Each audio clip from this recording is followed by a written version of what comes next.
record on this computer. Record on this computer. This is Facebook.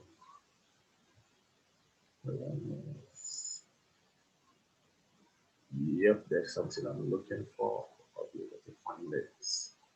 Okay, 1 minute. Let me stop sharing first. They won't allow me. Oh, I see. Okay, I was trying to minimize my screen, but it said I cannot minimize my screen when I'm recording because there was something I wanted to show you online. Interesting.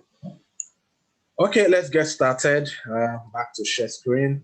How to write an introduction. Share. So the introduction, now you can see my screen once again. Introduction and table of content is what we'll be looking at today. And I said that we would focus on introduction. If we have some time, then we would look at how to write table of content. So your introduction is perhaps the most important chapter in your non-fiction book. Your introduction is perhaps the most important chapter in your non-fiction book. And I'm going to tell you why I said it is, it could be the most important chapter in your non-fiction book. The reason is that your introduction will determine whether readers will continue reading or become uninterested and drop your book. Most times when people pick a book, they first go to the introduction of the book. And if the introduction is interesting, they can already tell whether or not the book will be interesting. So if it's interesting, they know, okay, this book is going to be an interesting book. But if your introduction is not interesting, some people might get bored just from the introduction already. So your introduction is as important as the content of your book. And I believe, or I think that it could be the most important chapter in your non-fiction book, especially if you have a non-fiction book. Let me see your comments. I'm trying so hard to upload mine. Okay, no problem. So your introduction will determine whether readers will continue reading or become uninterested in your book. Now, most times when people write introduction, they have certain, stereotypes, certain, ideology about how an introduction should be. And because of that, they end up writing introduction that doesn't entice anybody. Nobody is interested in, reading the book because the introduction is poor. So now I'm going to show you how to start writing an introduction, what you should do when you want to write your introduction. I'll give you, Felipe did your own work. Okay. Yeah. I'm going to give you some few rules on how to write your introduction. So let's get started. I'll give you some facts about introduction, what you need to know about introduction. Now, pay attention to this. Most people think that an introduction is the explanation of everything that is in the book. No. So your introduction is not an explanation, is the first thing you need to know. Your introduction is not an explanation of the entire book. When people write introduction and they think that they need to explain everything that they already have in the book, in that introduction, most times that kind of introduction will be scattered because you want to talk about everything that you have already written in the book. You want to write it in your introduction. If you do that, you will write a very bad introduction. So your introduction is not an explanation of the entire book. So that is the first thing you must know. Secondly, most readers skip the introduction. So pay attention to this. Most readers skip the introduction. And why do they skip it? Because they think that the introduction is just an outline of your entire content. Or some people probably have, read some books where they saw that in the introduction, the author was just outlining everything that is in the book as if he or she was writing, like a table of contents. So they just outline what they have in the book in the introduction, but it shouldn't be like that. So your introduction is not an outline. No, please, could you mute your I'm sure that is Jackson and Nathan. Please mute your microphone. Okay, so your introduction is not an outline of your book. One, it is not the entire explanation of what is in your book. Secondly, it is not an outline of your entire content. If you make it an outline, what will happen is that most readers will skip it. They will not read it. For example, there are some books that I pick. I don't want to read the introduction because I have a feeling that maybe this introduction is scattered here and there. I just skip it and I go to chapter 1. But some people actually read introduction, and when they eventually, if you are lucky enough for somebody to read your introduction, you want to make it so captivating that they will not get bored, you know, by your introduction. So your introduction is not an explanation. Secondly, it is not an outline. Thirdly, the fact that someone is reading your introduction is not a guarantee. It doesn't mean that the person would read your entire book. Why? What will determine if somebody will continue reading your entire book is whether your introduction, you know, is good enough. If it is not good enough, somebody will just drop the book there. Lastly, your introduction must not be written first. There is this, you know, misconception that when you want to write a book, you must first write an introduction before you write the main contents of the book. No. Even though when you open a book, the introduction comes at the beginning before the chapter 1, but when you are writing a book, there is no law that says that you must write your introduction first before you write the whole book. In fact, I'm going to give you a secret. You write a better introduction after you finish writing your whole book. Why? Because when you have finished writing your whole book, you know the spirit behind the book. You know what you have written inside the book. You know, you get motivated, you get inspired by what you have written already, and then you can write a better introduction to your book. But if you are going to write an introduction first before writing your book, sometimes you don't know exactly what to write. And you might write an introduction to the book, but when you start writing the book and you're writing, you could change some things. You realize that you could deviate from what you have written in the introduction. So my advice is that always write your introduction after you finish the entire book. When you finish the entire book, you get the full picture of the book better, and then you now know how to write a better introduction. Okay, good. Now, why do I need to write an introduction? And by the way, every book should have an introduction. It's a must. This is not like synopsis, or this is not like subtitle where you say it is optional. You know, if you want to have it, you have. If you don't want to have, you don't have. No. For introduction, it is a must. Every book should have an introduction. And why do you need that introduction? Number one, the function of your introduction is to engage your reader. You start engaging your reader from the beginning, from the introduction of the book. They have something that tells them what to expect in the book, but this introduction engages them. It brings their mind into the book. So number one, your introduction is to engage your readers. Number two, your introduction is to establish trust. I told you before that somebody could pick your book, your introduction, and drops the book because he or she believes that this person does not know what he or she is writing about, or he or she doesn't know how to write. So your introduction is very important. It will establish trust. It will make your readers trust you that, okay, if this guy could write such a beautiful introduction, then I think I want to finish the whole book, right? Then your introduction, again, is to keep the reader interested enough to read the rest of your book. So we are saying basically the same thing: to engage your reader, to establish trust, and to make the readers interested in reading the entire book.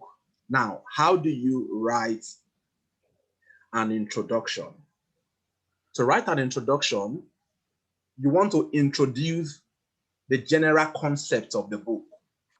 Now, if you didn't pay attention to what I said before, please pay attention to this one, okay? Your introduction introduces the general concept of the book. What problem is your book going to solve? What issue is your book addressing, okay?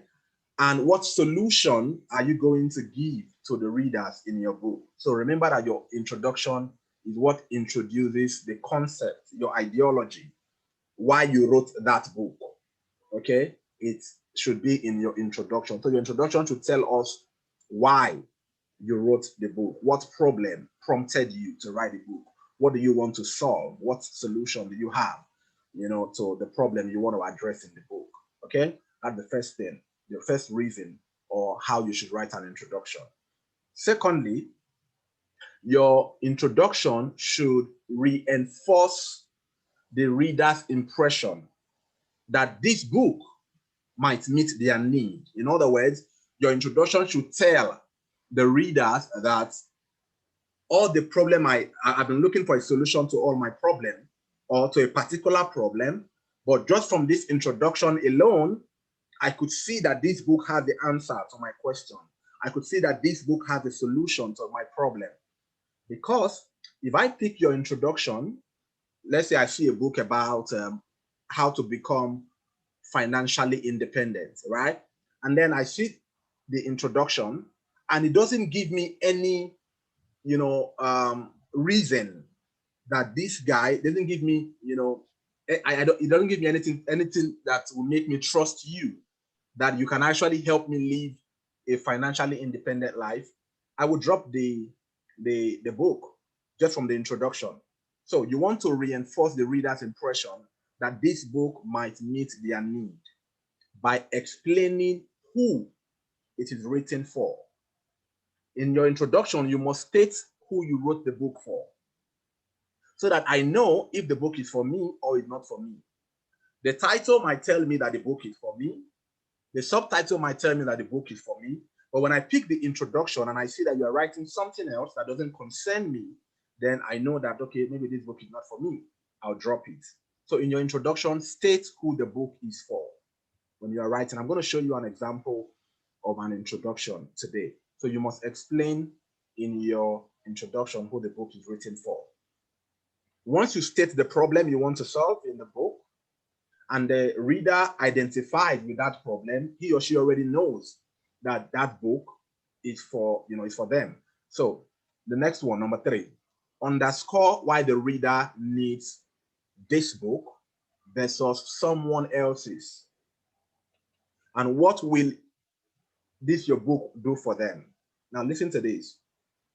When you want to write an introduction, this third line is very important.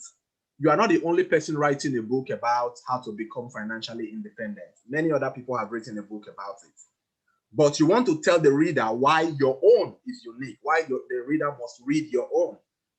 And so by so doing, you have to write in your introduction why the reader should read your book instead of another person's book that has written. So you could say something like, while there are many books on how to become financially rich, or why there are many motivational books that promises quick wealth, how to become wealthy, in a short time, this book would prove to you that all of those other principles do not actually work. So you are speaking as though all those other guys, they wrote rubbish. You are speaking as though you are the only person. Yeah, Raul has a question, 1 minute. Now, you are speaking as if you are the only person that has the solution to that problem. Even though other people have written something, you could say, okay, what they wrote can help, but the formula you have in this book, is the best in the world. So you want to create that impression in the readers, in your introduction, that what you have can solve their problem, even if they have tried many other books before and it didn't solve their problem. Or you could even write it in such a way that you make them believe that those other books did not solve their problem, because if it solved their problem, they would not have picked this your own. if they have already become financially independent, they wouldn't want to buy another book that will tell them how to become financially independent. And if they pick your book, it means that maybe they've read some other books on how to become financially independent and it didn't work. That is why they still picked your book. So you want to, give them that impression that you are the best in the world in this particular subject. Okay, let's hear Raul's question quickly. Yeah, teacher, sorry. My question was that I get that we have to explain the people why our book is going to be helpful for them, right? Yeah. But then you told us that we have to give some differentiation points. But what I didn't get is that if we have to do a comparison, we have to make a comparison, sorry, between our book and the other ones. Yeah. So I said that you have to make the reader believe that even though there are many other books that talk about this particular topic, right, that most people have tried all of those formulas out there, but it didn't work. You could even say to this reader that perhaps you have tried those other formulas, but it didn't work. That is why you picked this book. And in this book, I will show you the formula that works. The formula that makes all other formula look like they are nothing. Now, that is why I told you the last time I told you about writing a synopsis. I told you that you need to write like an authority, like an expert in your field. So when you're writing a book, you need to write with such confidence as if you have the solution to everybody's problem or to this particular problem that you're writing about. You don't necessarily go and pick a line. Don't pick a line, for example, from Robert Kiyosaki's book and say, you see this line, it doesn't work. No, don't do that. Okay? Just make a general statement that even though many other people have written a book about this subject, we could still see in the society that the problem has not been solved yet. And that is why you have this, unique formula that will solve this particular problem. So when you do that, you are telling your readers that, man, it's as if this guy has a bomb. There is something in this book that makes it better than all other books on that particular subject. And so they want to continue to read the book. They want to go search the pages of the book to get that thing that is hidden there, that's, that no other person has given to them before. Okay. Is it clear? Okay, good. Now, the next thing you need to know about writing an introduction is that you want to explain to the reader why they should trust and listen to you. So you need to bring in your authority or your experience. I said this when I was talking about synopsis. Also, when you're writing an introduction, you want to bring in your experience into the book. For example, a book about how to become financially independent. You want to be able to tell us in your introduction that having successfully run 20 businesses or having successfully run, the best financial institution in the world, or having successfully, run the best financial company or something like that in the world, right? You think that you could share the principles with which you built your successful business with the world. And that is why in this book you have put down the principle that helped you to build such a successful business.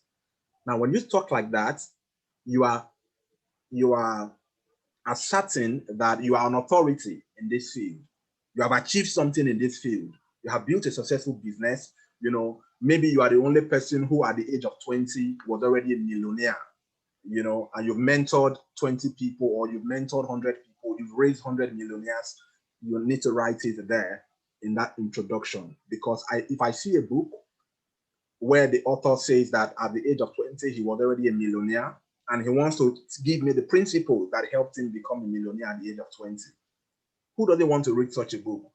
I want to read the book. I want to look for those principles, that made him a millionaire, at the age of 20, right? So such things must come into your introduction. Now, when it comes to book writing, okay, sometimes you exaggerate things, you blow things out of proportion. Now, what do I mean? It's just like you're writing a CV. You're writing a CV. Maybe you connected an electric bulb in your house, right? But when you want to write it in your CV, you will not just say I have connected an electric bulb before. You're going to expand it, exaggerate it. That I've successfully joined negative and positive terminals together, joined to a voltage source. You just expand the thing. But the bottom line is that you change the bulb. You understand? So that is what you do when you're writing a book. You exaggerate it, make people believe that you see this thing, I'm an expert in it. Now, somebody would say, okay, but is that not lying? No, you're not lying. You are actually saying what you have done, but you don't just state it once that I did this. You have to exaggerate that thing, to make it look attractive to people. So that is how you write, not just the introduction, even writing a book. You get. I'm going to show you something when we get to the point of how to write about the author. I will show you an example of what I mean by exaggerating it. Make it actually, when I said that this my book has a solution to the problem, even though you've read other books, and I said that maybe those other books did not solve your problem, but this my book, I have the formula that will solve the problem. Most times, those formulas are good, but when you say that this formula will solve everybody's problem, that is an exaggeration. But you are doing it to attract people. When they come to read the book, they will find formulas that will help them. But that formula might not help everybody. But you write it in such a way that, this formula will help everybody. So that is how you write it, because you want to show them that you are experienced or you are an authority in this thing. Don't write an introduction where you say something like, even though I'm just new, right? Even though I'm just new in this field, I just started my business, 2 weeks ago, and I want to share with you the secrets of running a successful business. Nobody wants to read a book of somebody who just started a business 2 weeks ago. What have you achieved? We want to know what you've achieved, in your business. I don't know if you get the point I'm trying to make, right? Yeah, so just exaggerate it, make it look like you are a professional, an authority in this thing that you're writing about. Run through this again. Don't forget these 4 things. Number 1, your introduction, you should introduce the general concept of your book.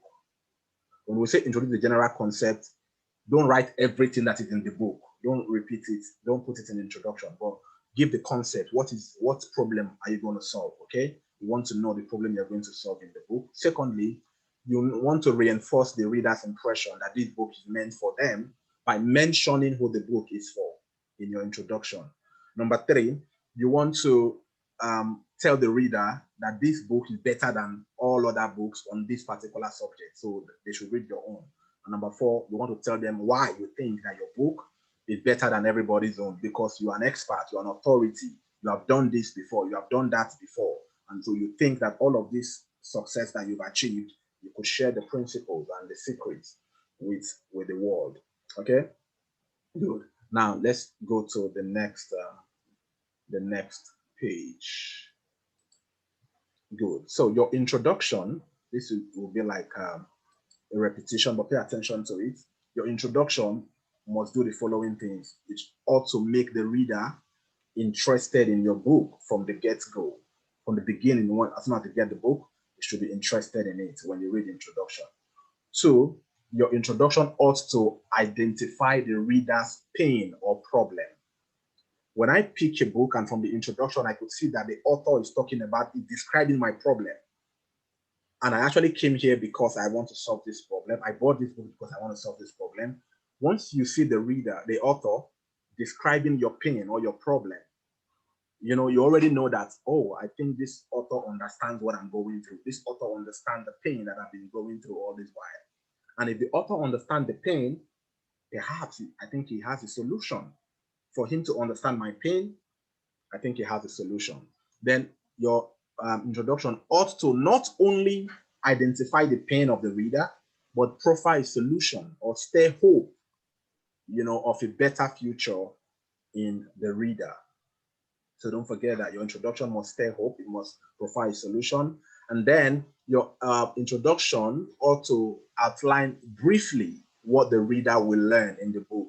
Now, this is not a contradiction to what I said before when I said your introduction is not an outline of your entire book. This outline briefly, right, is talking about what the reader will learn, but not an outline of the entire book. So you must differentiate that.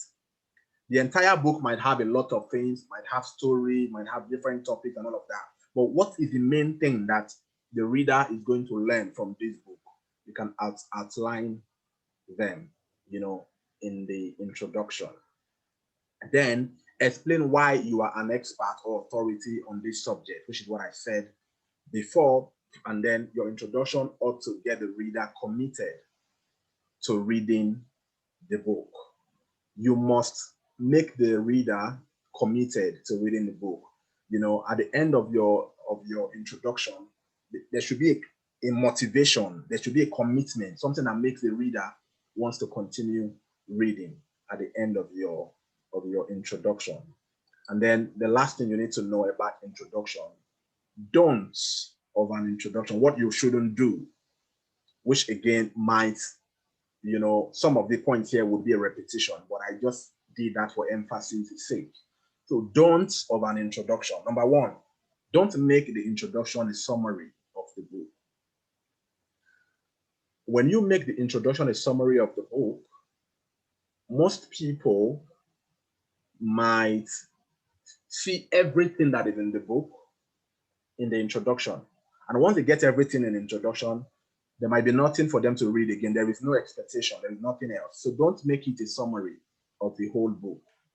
This is very important. I will show you an example of what I mean.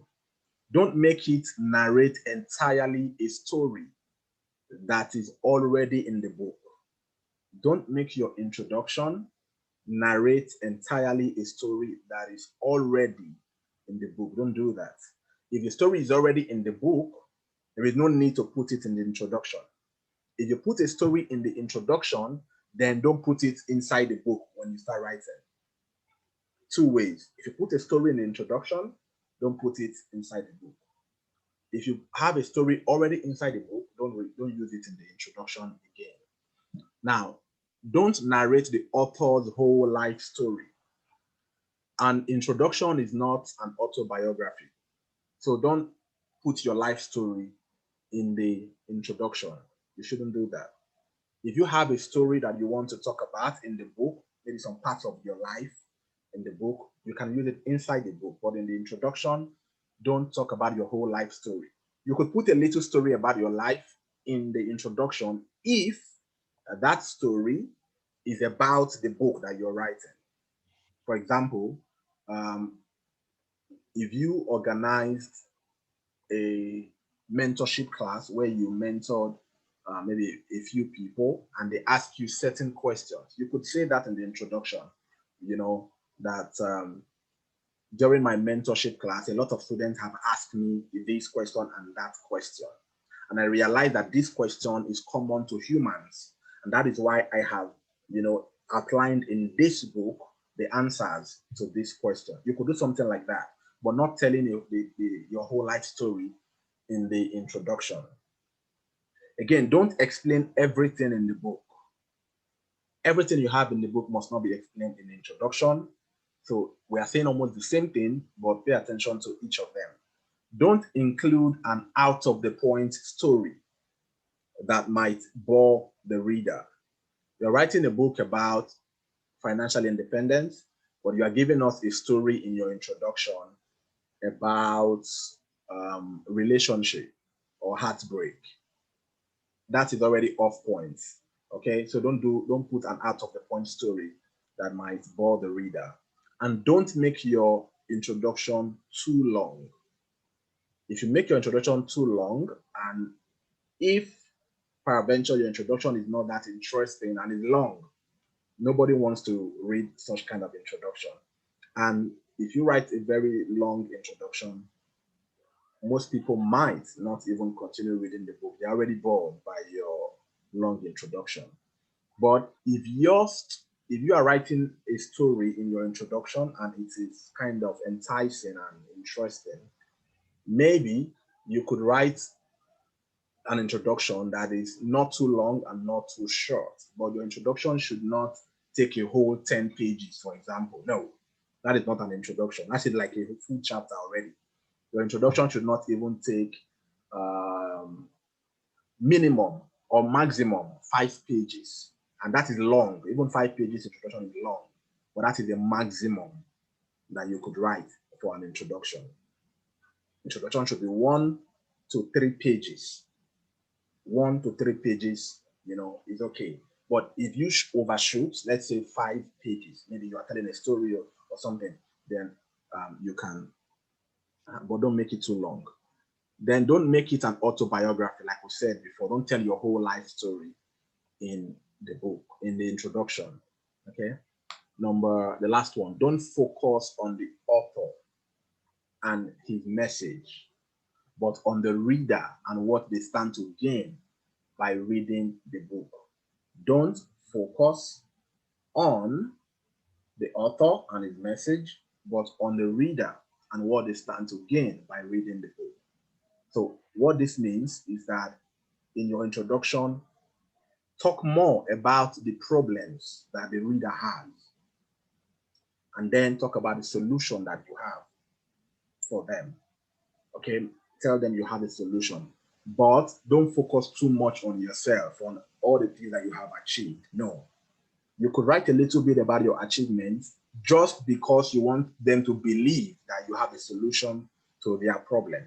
But don't just make the introduction all about you.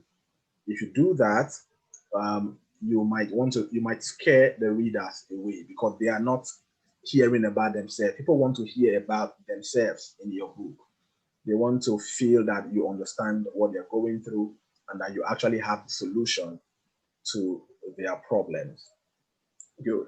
I'm going to give you like 5 minutes to ask any question, any part that is not clear here, before we take some examples of introduction, and then use these points here to, analyze the introduction that we have. So who is going to ask a question? If you have a question, you could indicate now that you have a question about the introduction. Good. Yes, Felipe, go ahead. Teacher, just a question. The points that you gave, those ones are just for nonfiction books, right? Yes, Nonfiction. these are for non fiction book. For fiction book, you might not need to write it the same way that we wrote this one. Your fiction book, your introduction can just be story. Okay. It can just be a story that we continue in the chapter one, and all of that. And the best thing to do is to actually start your story from the introduction. But for some non-fiction writers, they might not call that an introduction, but they will just start writing a story. Okay, they might. By the way, in some books, you will see what is called preface, and when you see preface in a book, you most likely might not see an introduction. Some people write preface and they say write an introduction, but I think that it is not necessary to write a preface and then still write an introduction. So for most books, you will see that either there's a preface or there's an introduction. Or you might see what we call a word from the author. You will not see introduction, you will not see preface, you will just see a word from the author. That's what you will see. Okay. Yeah. Okay, So teacher, thanks. yeah, Felipe. No, that's it, teacher. That was Yeah. just my question. Yeah. Yeah, Good. okay. Okay. So you recommend just to start with the first chapter as the introduction. So I'm going to skip this part. You can say that I'm going to skip, like, writing an introduction. I don't have to introduce my story. Yeah. It depends. Okay. It depends. You could call it introduction, but the story begins from there. You get the story begins from there and then enters into chapter 1 and continues. Or you could completely do without that introduction. I think for fiction, it is best to do without an introduction because you want to create a kind of suspense as they are reading the story. So if you tell them everything they will expect already in the book, in your introduction, there might be no need for them to read the book again. So the best thing to do is to do without that introduction. But if you still want to write it, but let it be the beginning of the story. So Okay, teacher. yeah, Thanks. yeah. Yeah. Okay. So who else has a question? Let's take it briefly before I share my screen with you. No question. Okay, good. Teacher, so for Sorry, example, Rao?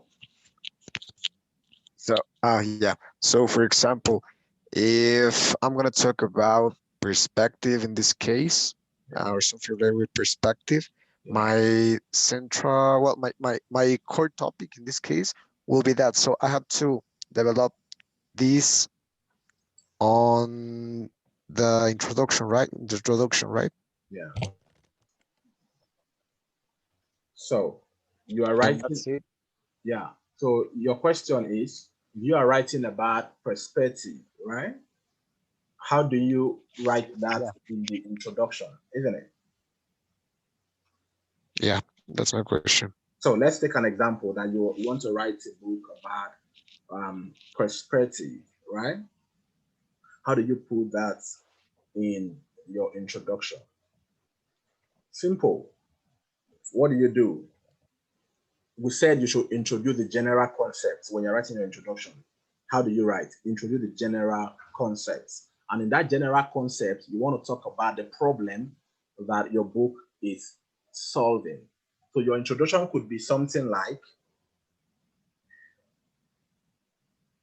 the outcome of our life depends on our perspective of life.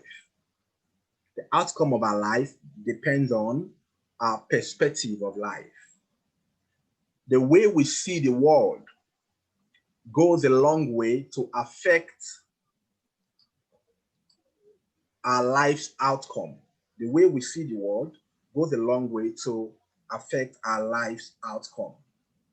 All through the world, you would find people who are living a mediocre or beggarly life. And they think that whatever problem they are going through would actually overwhelm them and that they can never overcome such problems. However, after many years, or after, exaggeration, okay, after many years of counseling people or mentoring people, I have realized that one's perspective can actually be modified and one's mindset can be built in such a way that makes one believe that no matter the challenges of life, no matter the obstacles of life, one can succeed and achieve greatness, for example. Now, you could start like that. And then you would not say that in this Okay. book, I have written the secret to seeing life in the right perspective. You will find stories of people who have through a change of mindsets, been able to practically turn their lives around. And the secrets they used are outlined in this book. I invite you to a life-changing revelation as you go through the pages of this book. Cheers. So when you say cheers, like, like that. So I've written an introduction. That introduction would be like a one-page introduction. What have I done? I've talked about the fact that most people have the wrong mindset and the wrong, perspective about life. And because of that wrong perspective, they think that the challenges and the adversity that they face in life will overwhelm them. What have I done? I've identified the problem that people, because of wrong perspective, actually think that their, challenges will overwhelm them. And if the reader is the kind of person who has that mentality, he or she already identified with what I'm saying. He already knows that, okay, I've been thinking that this my problem will overwhelm me. But now this author is saying that there are some secrets that some people have applied that made them turn their lives around. And this author has listed these, these principles or this secret in this book. I want to go and look for this secret. I want to read the book to find the secrets, of changing my mindset and seeing the world in the right perspective. I just wrote, if you transcribe what I wrote now, everything I wrote now, you could get a page or maybe 1.5, everything I said, or 1.5 page for your introduction. But in this introduction, it is brief, it is short. It talked about the ideology, the concept. So the concept is about perception and mentality, right? And then it identified the problem of the reader, the wrong mindset, thinking that and then give them a solution, right? Yeah, and then now the solution is what they are going to look for in the book. So you have the solution in the book. So you are inviting them to a life-changing revelation, something that they've never seen before that will change their life. They will see it in the pages of this book, so they have to go look for. They have to read the entire book. And in this introduction, I didn't talk about your story. Okay, I didn't summarize everything that is in the book.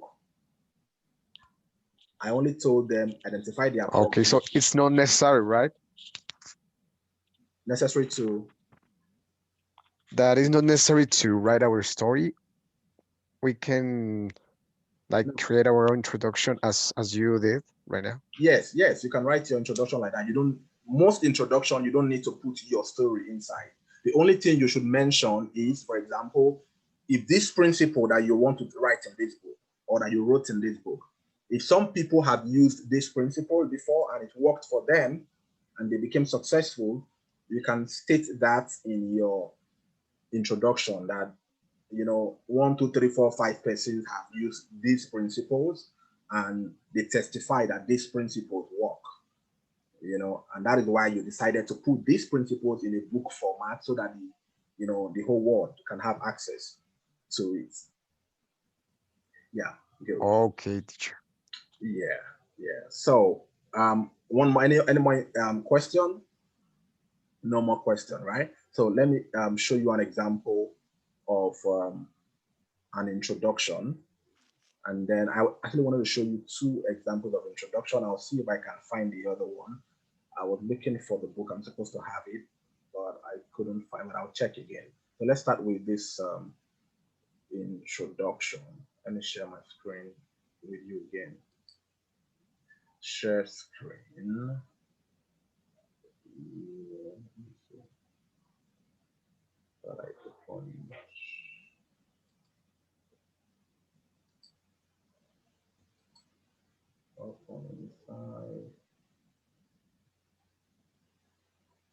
Okay, so see this introduction, yeah?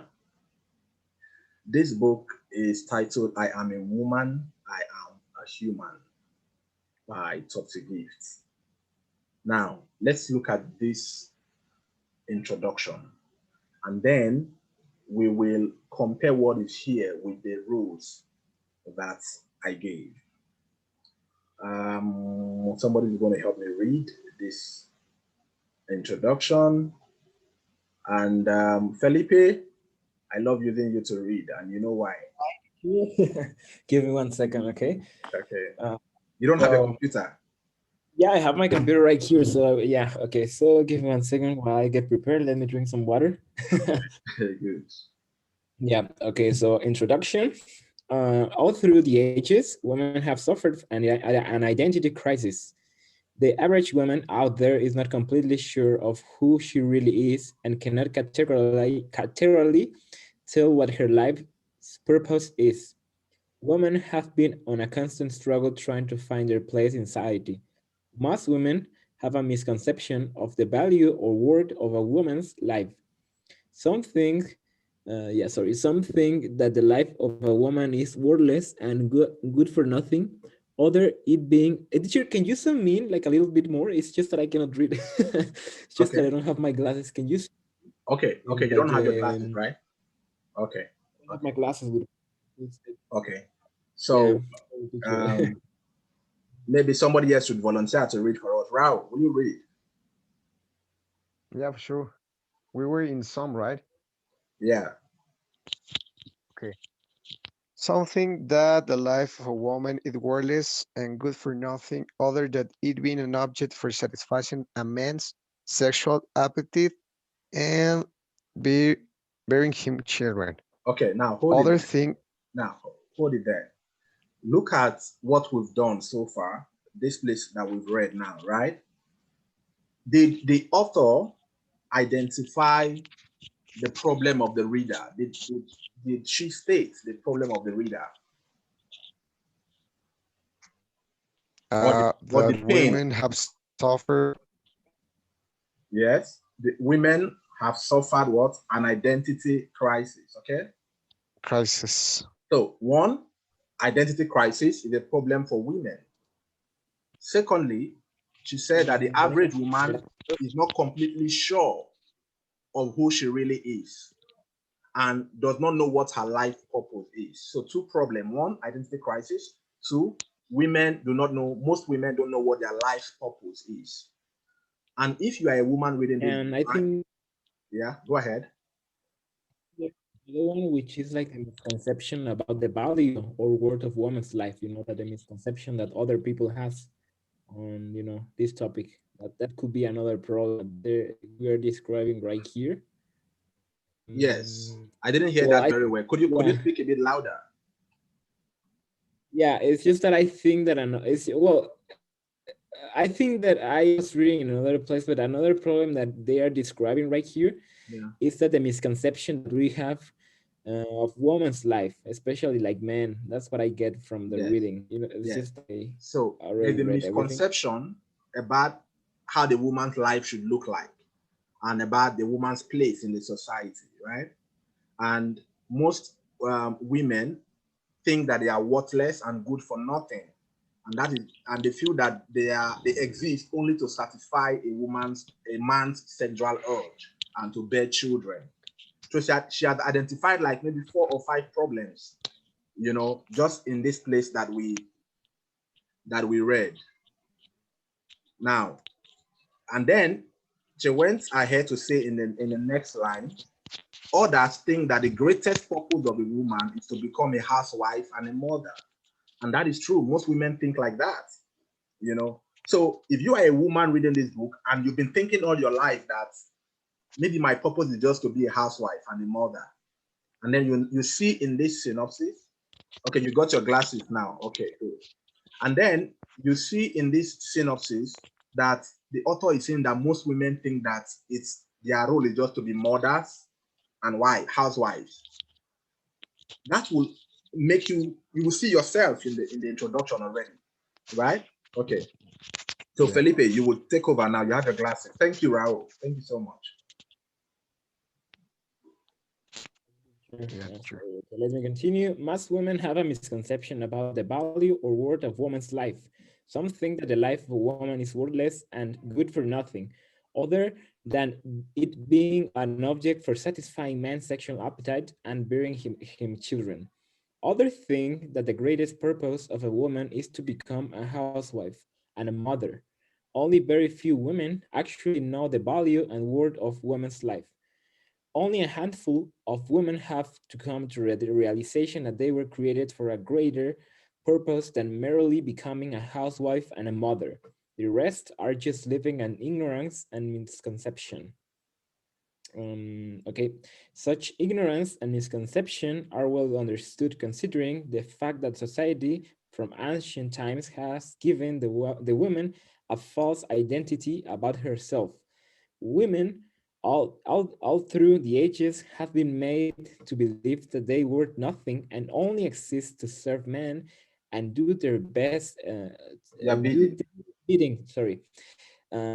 Yeah, men all over the world, including civilized societies, have this complex and male supremacy ideology that women are but servants and subordinates, and should be treated as such. So Okay. another problem she identified, that even in civilized societies, men still think that they are superior to women and that women are servants and subordinates and they should be treated like slaves.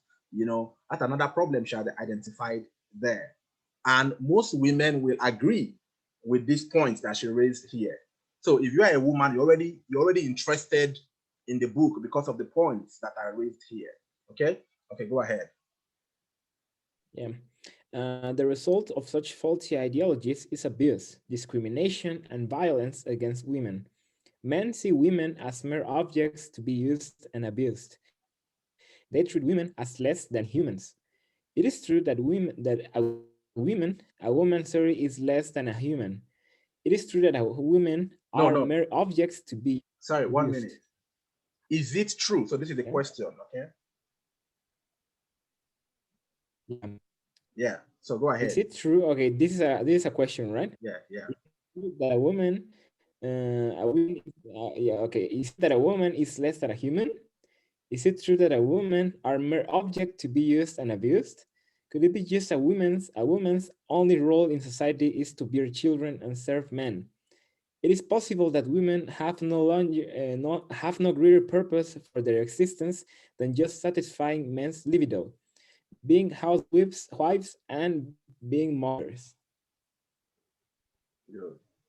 Go ahead.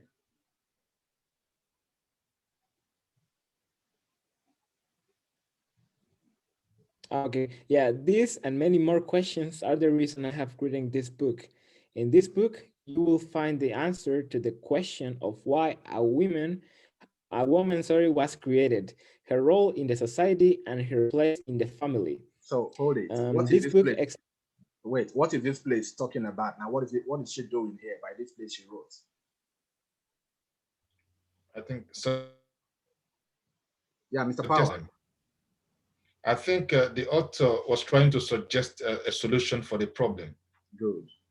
So she's telling the reader that the answers that they've been, she asked some questions above. She said, is it Yeah. true that the woman is less than a human? Is it true that the woman is this, and that, right? And then she now said, these and many more questions are the reasons I have written this book. In this book, you will find the answers to the question of why a woman was created. Every woman wants to know why a woman was created. Her role in the society, every woman wants to know their role in the society and her place in the family. So if you are a woman, you want to know these three things. And the author is telling you that the answers are in this book. Okay? Now go ahead. Felipe, yeah. This one, right? This book explain, okay? Yeah. This book with facts and stories the real identity of a woman, how every woman can discover her life purpose, and the most important roles women have to play in impacting society and building nations. If you're tired of seeing how women are molested, maltreated, and abused, then this book is for you. If you're a woman, sorry, who is confused about what your life purpose really is, then this book is for you.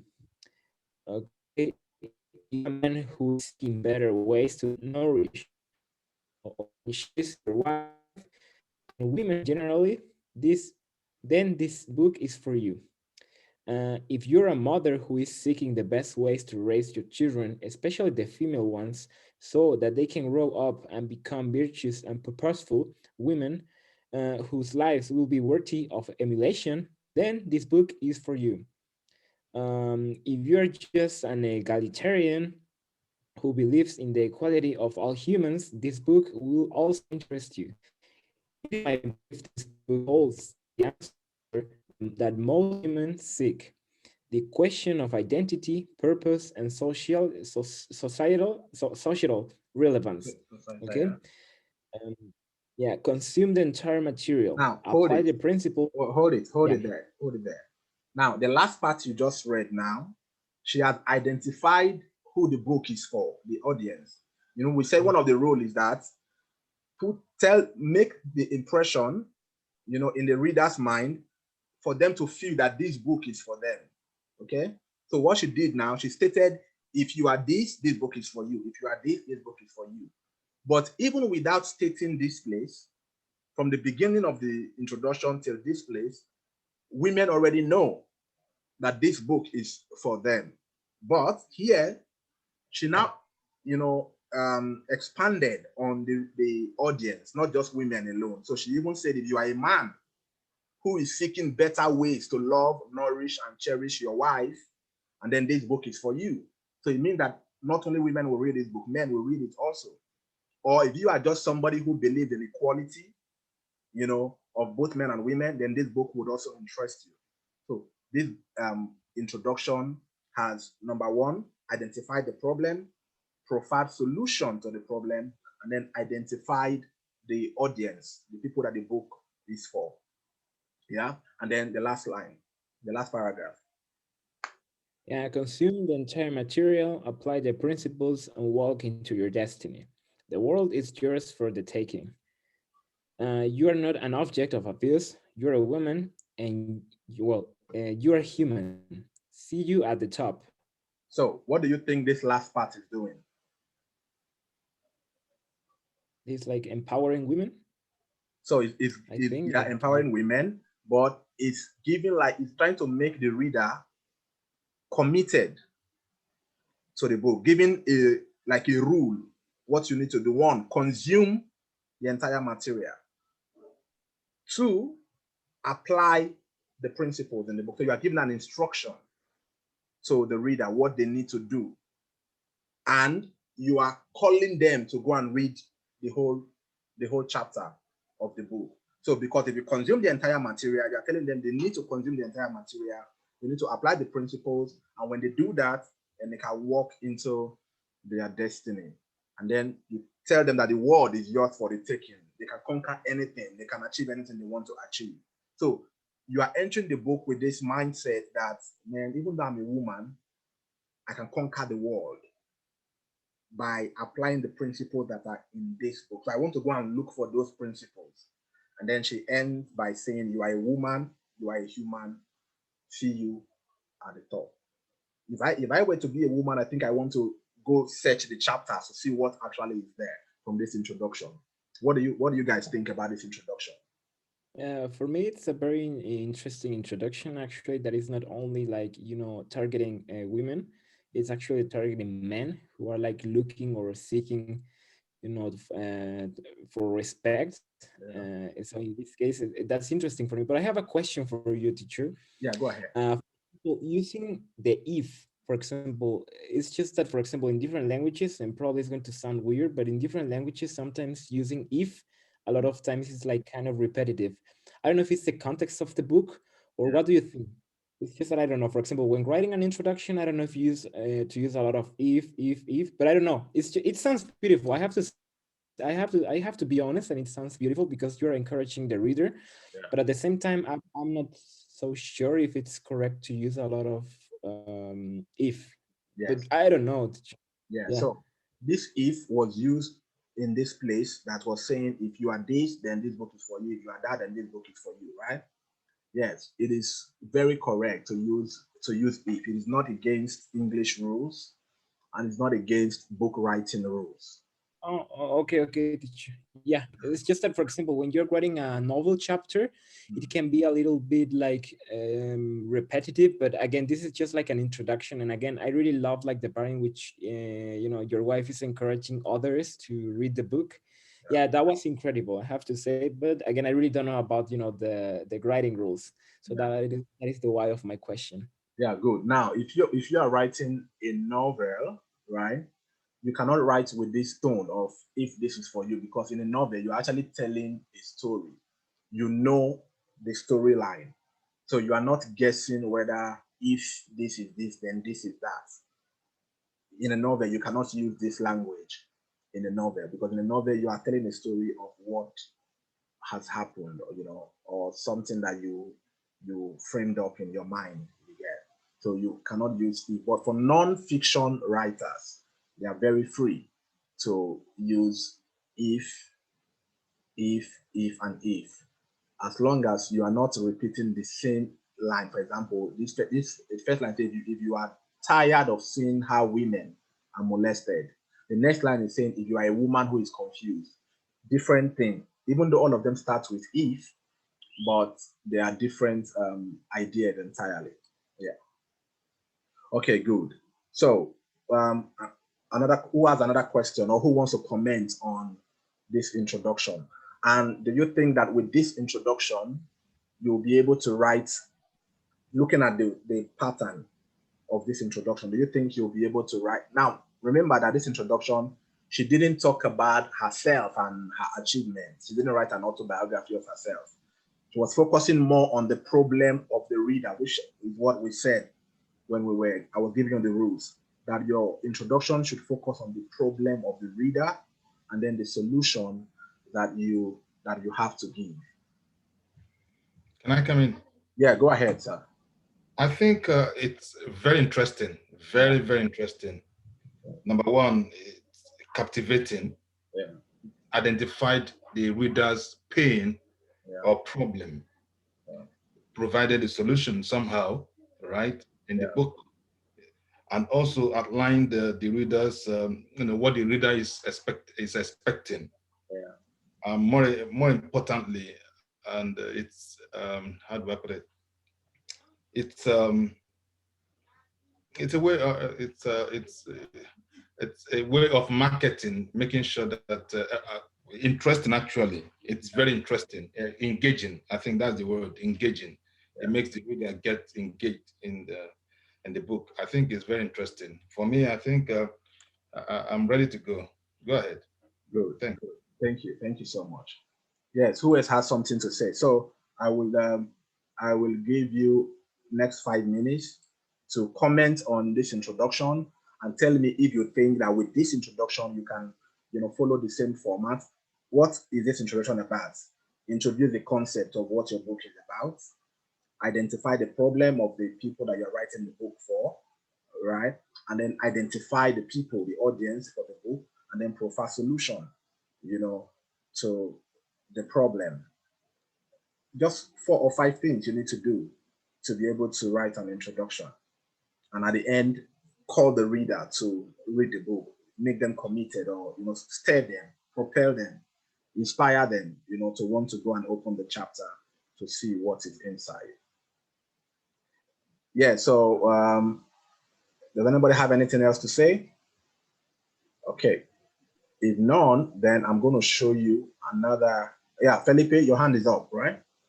Yeah, teacher, sorry for being a little bit stubborn, but in my case, it's a novel, so I really don't know what is going on. In my case, for example, at the beginning of the book, should I write something like my story as an author or something, instead of writing an introduction, for example? Well, it's not necessary, okay? It's not necessary to write your story. You can start the story you want to write in the book, that storyline you want to write in the book. You can start it in the introduction. So that introduction is the beginning of the story. Ah, right. Okay, I got it. I don't know if you get the point. So you want to write a story, the beginning of that story, let it be in your introduction. You can start it that way. Okay. So your introduction will not be like this one. Okay, I was looking for a book, a second introduction I wanted to show you. But this introduction I wanted to show you is about a book called Rich Dad Poor Dad. But I can't find the PDF version. I only have the audio, so I will play a part of the audio. I hope you guys will be able to hear it. If you're able to hear it, then I'll use it to show you, because I told you before that in an introduction, you can write a story. It is allowed to write a story in your introduction, but it is not your whole life's story. Okay, you can write a story. And the reason you're writing a story in that introduction is to captivate. Now, if you're going to write a story, it must be very captivating, very interesting story. If you're going to write a story, I'm talking to everybody, not Felipe, I'm talking to everybody now. One of the things I said before was that you can put a story in the introduction of something that happened to you, right, in your life, and how it relates to this book. But the story should not be your autobiography, like your whole life story. Teacher, So by the way, I have the PDF of Rich Dad. you have a PDF. Okay, so can you share? You're in your computer, right? Yeah. Can you share your screen? Yeah, give me and, one. and go to the introduction of Rich Dad Poor Dad? Yeah, sure. Give me 1 second, teacher. Okay. Good. Okay, I think that you need to give you allow Permission. Let me see. Share. I think to allow me. Yeah. Yes, you can share. Give me share my screen. Let me know when you can see it. All right. Yeah, we can see. Good. So now this book is a non-fiction book, but the author wrote it like fiction because he was talking about two. He said he had two fathers and how they affected his life. But these are people that in his real life, he experienced these two fathers in real life, and then he wrote it in form of a story. But it's actually non-fiction, but he wrote it as if he was writing a fiction, okay? Now, look at how the introduction started. It started with a kind of story, okay? So Felipe, read. Yeah, sure. Rich Dad Poor Dad. Having two dads offered me the choice of contrasting points of view, one of a rich man and one of a poor man. If I had two fathers, a rich and a poor one. No, not if. I had two fathers. Yeah, sorry. I had two fathers, a rich one and a poor one. One was highly educated and intelligent. He had a PhD, sorry, and completed 4 years of undergraduate work in less than 2 years. He then went on to Stanford University, the University of Chicago, and the Northwestern University to do his advanced studies.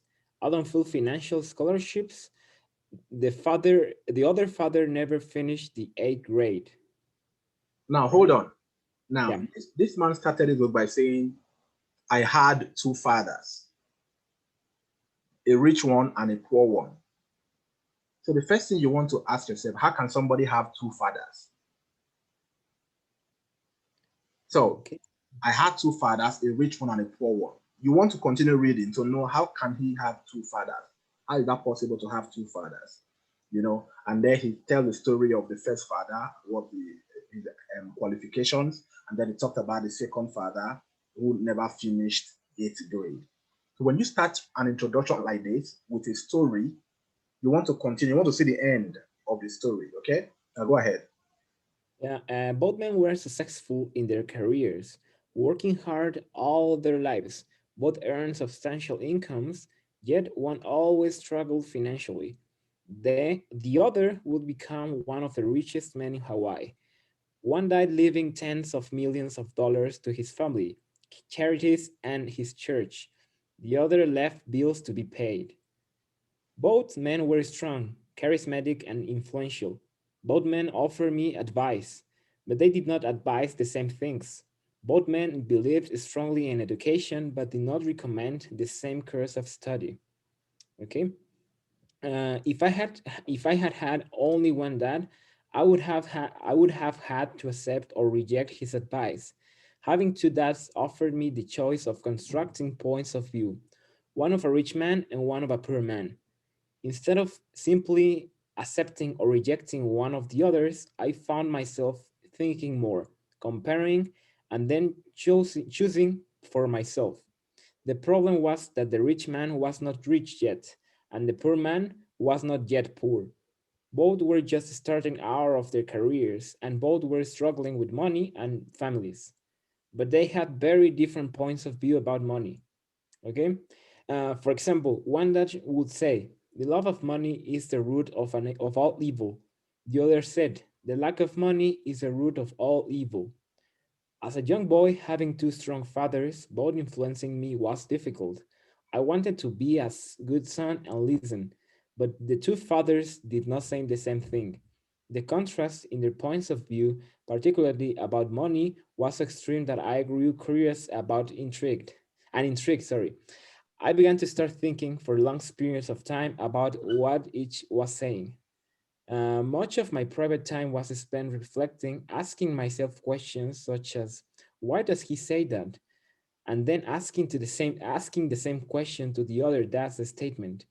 It would have been much easier to simply say, yeah, he's right, I agree with that, or to simply reject the point of view by saying, the old man doesn't know what he is talking about. Instead, having two dads whom I love forced me to think and ultimately choose a way of thinking for myself. As a process, choosing for myself turned out to be much valuable in the long run than simply accepting or rejecting a single point of view. Okay, one of the reasons the rich get richer, the poor gets poorer, and the middle class struggles in debt, and that the subject of money is taught at home, not in school. Most of us learn about money from our parents. So, what can poor parents tell their children about money? They simply say, stay in school and study hard. The child may graduate with excellent grades, but with poor person's financial programming and mindset. Sadly, money is not taught in schools. Schools focus on scholastic, right? Yeah, and professional skills, but not on financial skills. This explains how smart bankers, doctors, and accountants who earned excellent grades may struggle financially all of their lives.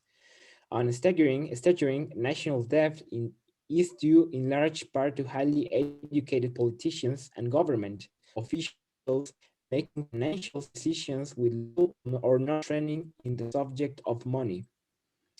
Okay, so today I often wonder what will soon happen when we have a million of people who need financial and medical assistance. They will be dependent upon their families or the government for financial support. What will happen when Medicare and Social Security run out of money? How will a nation survive if teaching children about money continues to be left to parents? Wait, Most, hold yeah, on. Has this man identified a problem? yeah. Well, I recognize one problem that in schools they don't teach you how about finances. Yes. Mm, Good. And so, yeah, Good. that's like, And yeah, yes, so he had identified a problem. That is, people don't have financial education. yeah, Yeah. Schools and universities don't teach you about financial education. So he had already identified a problem already. And he already told us that his two dads, one of them, even though he was highly educated and had, master's and PhD degree, yet he left bills. When he died, he left, bills, debts for his children to pay. While the other father, who was not that educated, left millions of dollars, and left estates for his children. So what has he done? He's saying that having all the education and all the master's degree is not equal as having financial intelligence or financial education. So there's a problem here. Our society doesn't teach financial education. So he had identified the problem already. And now his book is how to solve that problem. Okay, go ahead briefly. yeah. Most of whom will be or already are poor. Okay, give me 1 second. And because I had two influential fathers, I learned from both of them. I had to think about each dad's advice. And in doing so, I gained valuable insight into the power and effect of one's thoughts on one's life. For example, one dad had a habit of saying, I can afford it. The other dad forbade those words to be used. He insisted I ask, how can I afford it? One is a statement and the other is a question. One lets you off the hook and the other forces you to think. My soon, my soon to be rich dad will explain that by automatically saying the words "I can afford it," your brain stops working. By asking the question, "How can I afford it?" your brain is put to work. He did not mean that you shouldn't you should buy everything you want. He was fanatical about exercising your mind, the most powerful computer in the world. He would say, my brain gets stronger every day because I exercise it. The stronger it gets, the more money I can make. He believed that automatically saying I can afford it was a sign of mental laziness. Although both dads had worked hard, I noticed that one dad had a habit of putting his brain to sleep when it came to finances, and the other had a habit of exercising his brain. The long-term result was that one that grew stronger financially, and the other grew weaker. It is not much difference from a person who goes to the gym to exercise on a regular basis versus someone who sits on a couch waiting and watching television.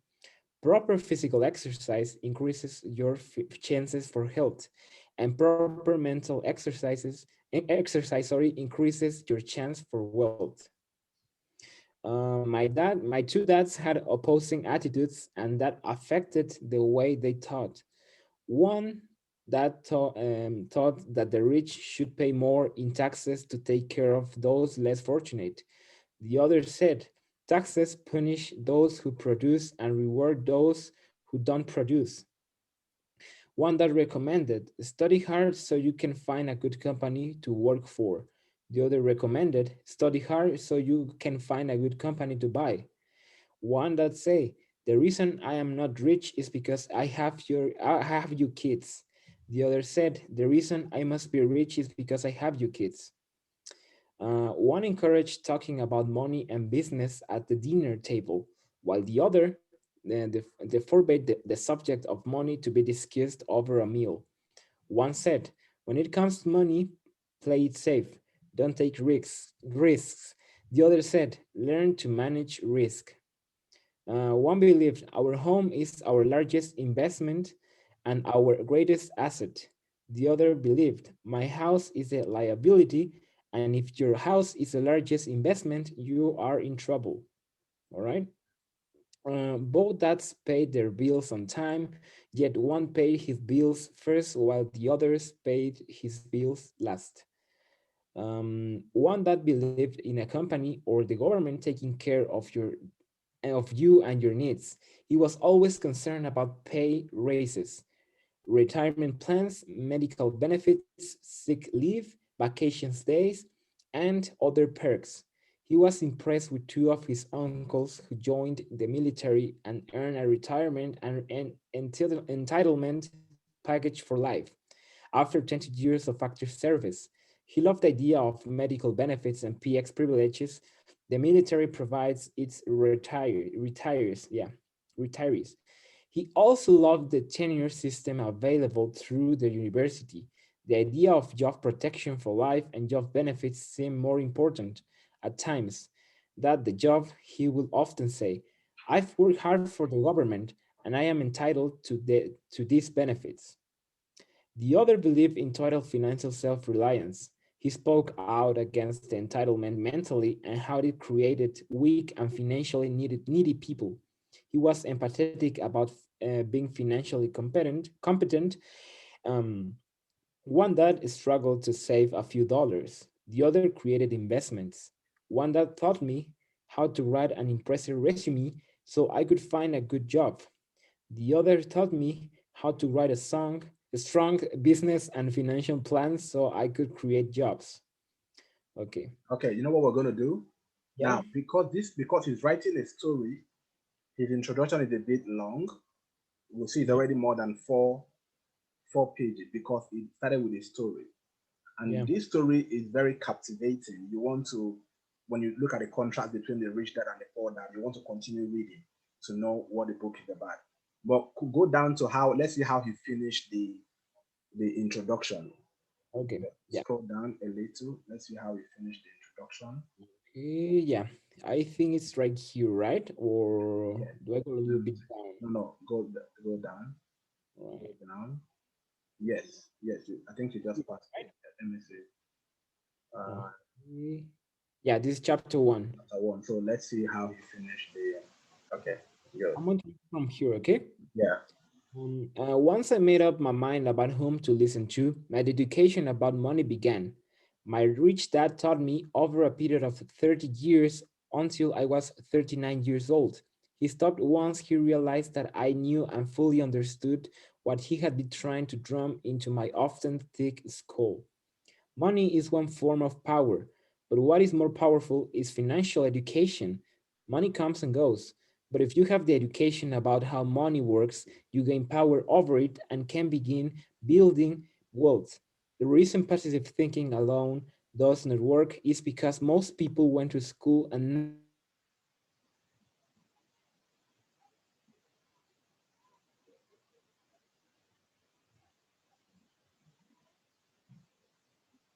Now it seems like we have internet problem. Yeah.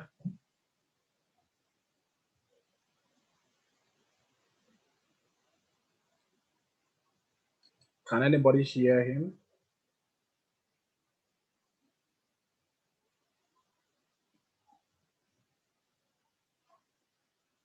Hello.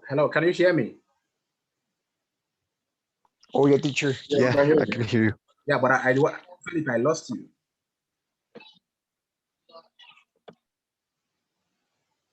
Can you hear Felipe? No, I think that he's No, I having can't. some. Oh, okay, good. So I feel like we lost him. Now, the last point he read before he got disconnected, the author said the reason why positive thinking alone doesn't work. You know what he just did? He just mesmerized all those people that have book about positive thinking. You know, there are a lot of books about positive thinking. If you think positively, you become successful. But look at what he said. He said the reason positive thinking alone doesn't work.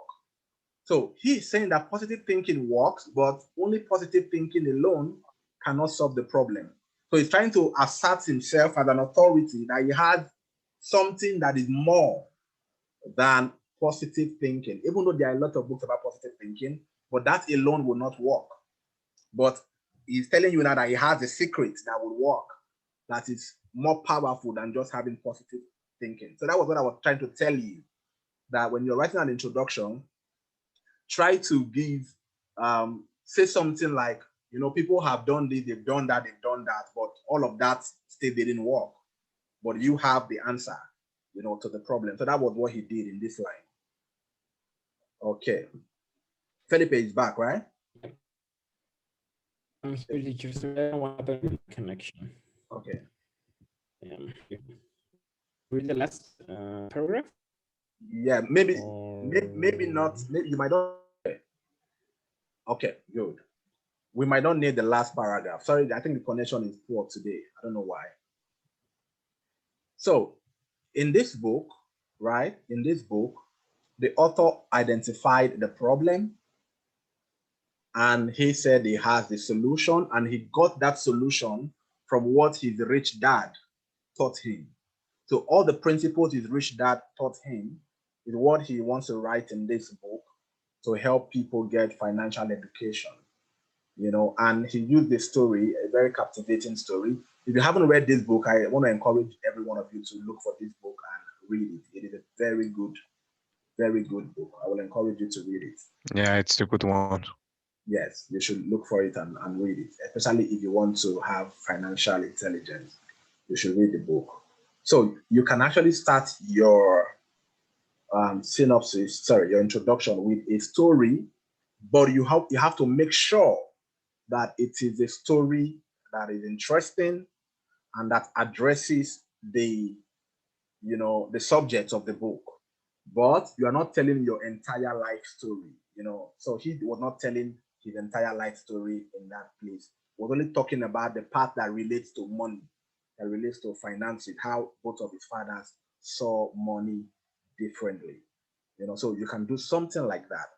But I will advise that if you are writing nonfiction, don't write such kind of story. Just write a simple introduction that is brief, that will attract the readers to the book. Or if you want to write a story, make it very brief, because you're not writing your entire life's story. You're not writing an autobiography. Okay, so that is what you should do. So you've seen two types of synopsis: one from my wife, the other one from Robert Kiyosaki that had a story in it. So you could decide to write any one of them. But my advice for you is to write a simple introduction, except if you are sure that your story is captivating enough and it is brief and it addresses the subject of the book, then you can include a short story in your introduction. And if you're writing fiction, now I'm talking to Felipe, if you're writing fiction, you might not need an introduction, or if you want to write an introduction, let it be a story. So your introduction must be a story for fiction. The story you want to tell in the book, start the story from the introduction. You might not call it introduction, you might call it prologue. Okay, it's called prologue. You might call it prologue, but it's like an introduction. But don't use this format that we used. Just start a story, and let the story continue from chapter 1, like that to the end of the book. But let it start from the introduction. Or you could say something like, what's your life? Let's imagine you're writing a story about a lady or a carrier, right? About a carrier. You can talk about what a carrier was doing in introduction, how a carrier's life was before a certain event happened that changed the course of her life, which is the main story you want to tell. So you can have that as your introduction, but it is still a story. So for you, your introduction must be a story if you're writing fiction. But the rest of all that are writing nonfiction, I advise not to use a story. I advise you write a simple introduction that, number one, introduces the concept, that is the problem that your book wants to solve. Secondly, your introduction, we said, must,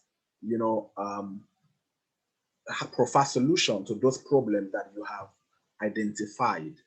It must, identify the audience, let the people know that this book is for them, and tell them why you are an expert, why you have a solution to their problems. And don't make your introduction your autobiography. It's not about you. It should be about the problem of the readers and the solution that you have for them. So I think those rules are simple enough that anybody can apply. So before we round off introduction, I need to quickly check in the next maybe 15 minutes.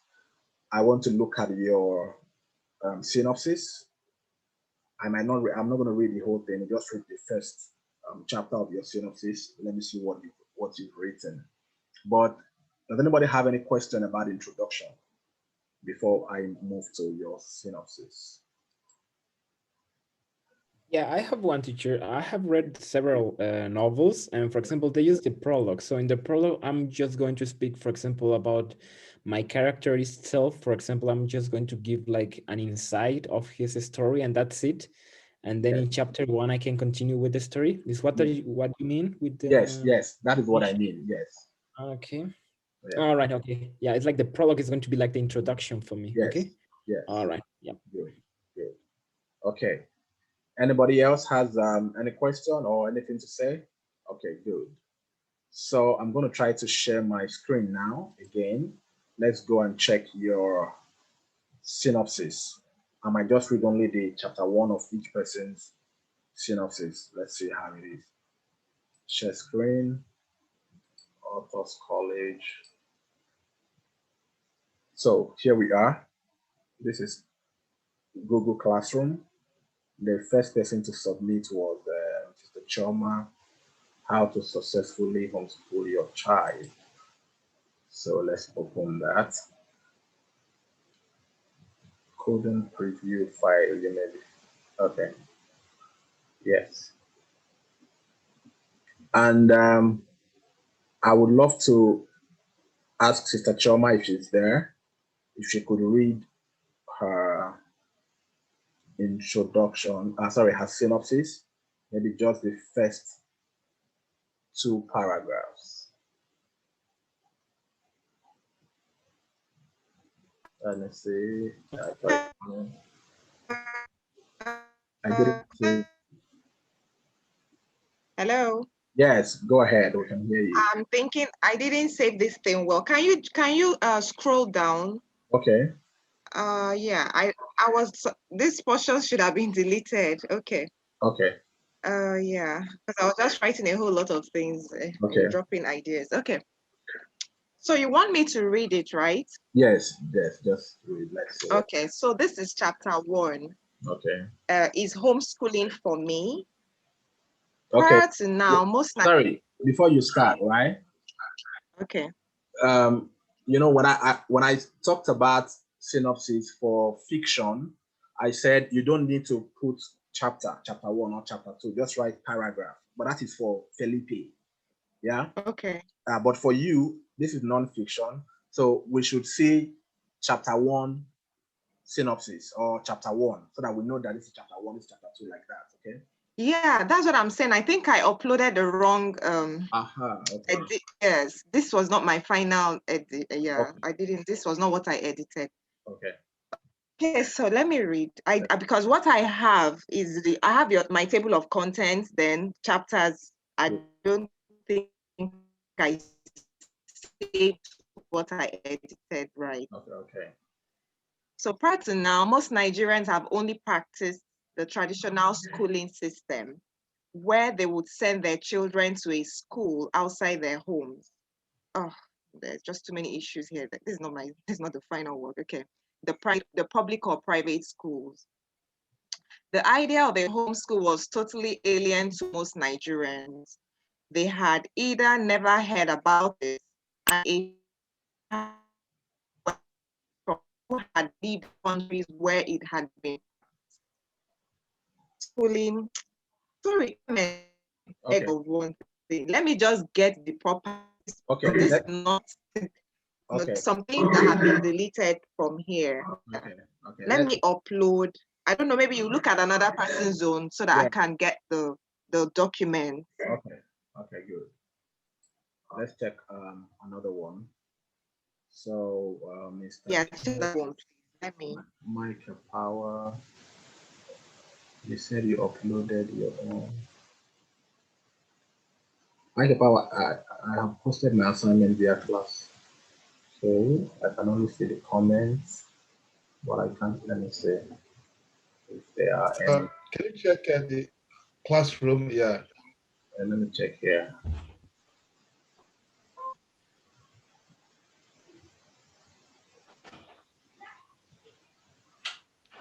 I sent it as an attachment.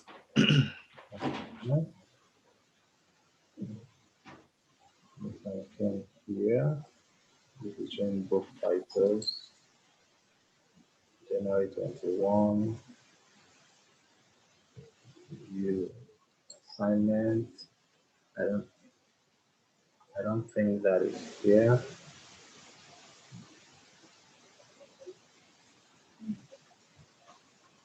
Okay. Let me see. Okay, I can't find that here. I need to Minecraft power. Okay. Yeah. That's in it.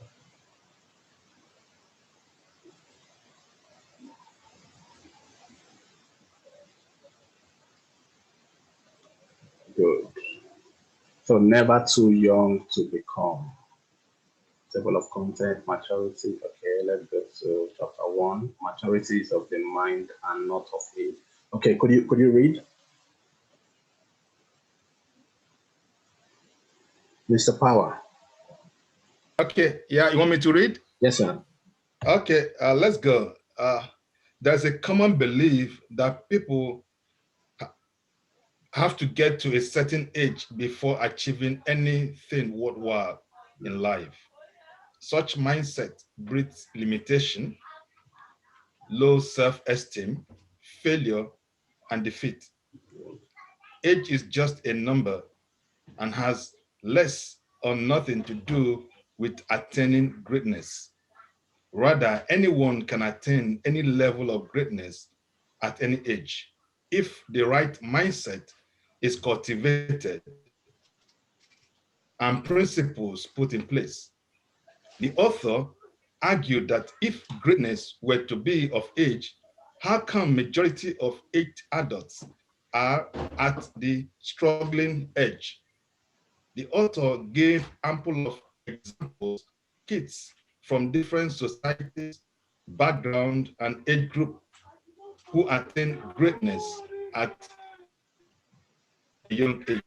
In closing of the, he impresses that greatness is not of age, but a conviction for excellence. Okay, good. Does that Now, make sense? good. Now, good. But I noticed a few mistakes. Can Okay. anybody notice the mistake? Can anybody notice any mistake in this synopsis? The first one we just read. It's written in sometimes in past tense. Yeah, argued.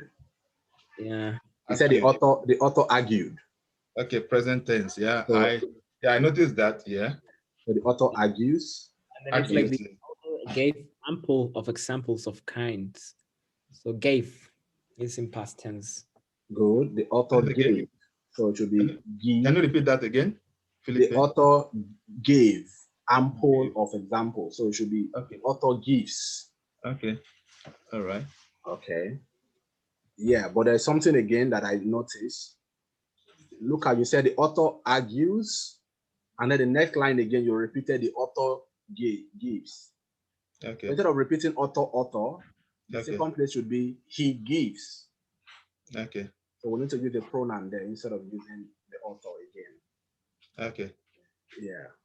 So in closing of this chapter, he impresses that greatness is not of age, but a conviction for excellence.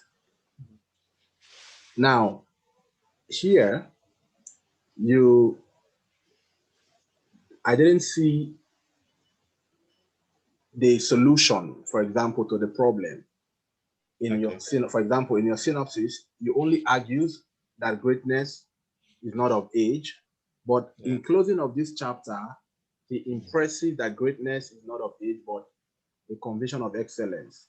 Okay, you said you gave examples of stories. Okay, I think it's okay. So the only mistake that I would take from here is the tense, the past tense, and then the repetition of author. Okay, so that is good. Actually, I've got some sub chapters. I've got about 3 or 4 of them, but I'll just try to be concise, so I can still improve on that. Yeah, it is good the way I love the length. It's not too long, just 2 paragraphs for each chapter. So I can bring in the solution. I can incorporate the solution at least a bit, maybe 1 or 2 lines. Is that okay? Yeah, it's good. It's good. You could write the solution there. Okay. Good. So let's move to another person's own. I was here. Yeah. So let's do personalities on. Oh, Mr. Chama, have you uploaded a new one? Yes, I've just uploaded a new one now. Okay, so after this personal zone, we'll check your own. Oh no, this is not synopsis, personal. This is the first homework. Okay, let's see. Yeah.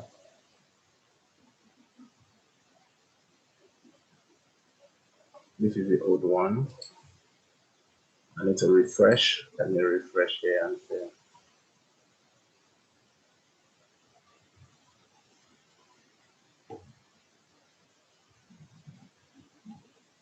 Okay. So this fire thing first. No attachment. Where, let me see where I can find that one. Let me see. No attachment. No attachment. So I think we will Raul. Let me see where is Raul. Yeah, teacher, I have Raul's synopsis. I published both my synopsis and Raul's synopsis as a Okay. post Okay. in the main page. Okay. If you go to the main page of the classroom, you are going to see that I uploaded everything. I think that's the presentation, and that's not actually the synopsis. You have to go to the main page of the Okay. group, Let me go back. and I uploaded Raul's and mine. The, Okay. yeah, there you go. Raul's synopsis. That's Raul's. Okay. And Let's where is it? This is your own. this is Oh no, this Raul's. is Raul's own. Okay, Yeah. let's take Raul's own. Right.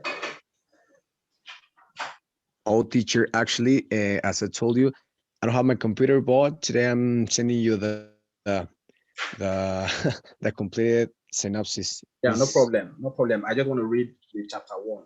Okay. okay. Because we don't have time. Okay, so read. Yeah. Chapter 1: Reality and the brain's influence on it. The author highlights the way our brain works, its influence on daily life, and on our perceived reality. He explains that our reality depends on our childhood experience, education, habits, thoughts, our social circle, and the people we hang out with. Furthermore, he tries to give a detailed explanation of the brain's biological process and how it controls what we see, how we interpret it, and how we react to it. He encouraged the reader to note that things are not always the way they appear and that we all must create our own reality. Before closing this chapter, the author explains with examples how to see the world, critically analyze events, and reach a conclusion of what reality really means. Good. So everybody, let's quickly analyze. You know, you could take your time read through and comment or correction. Okay, good.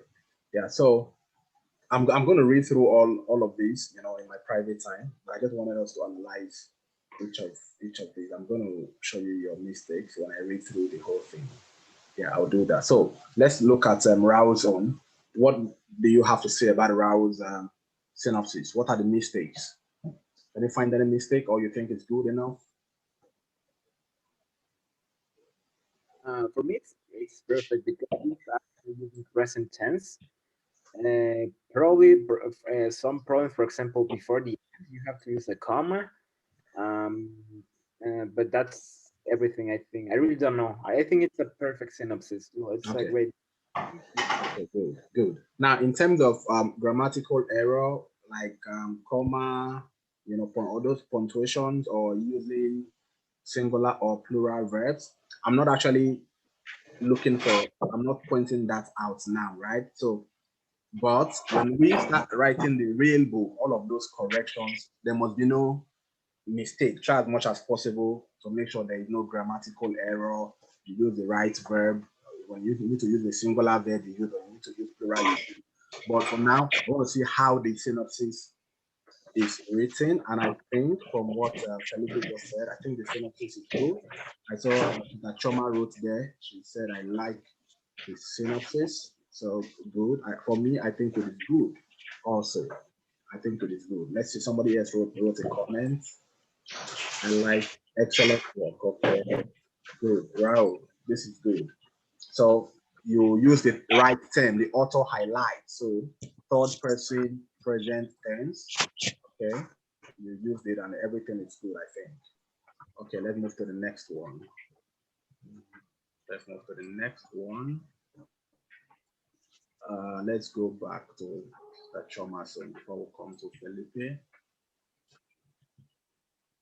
Okay, yeah, so this is your table of contents.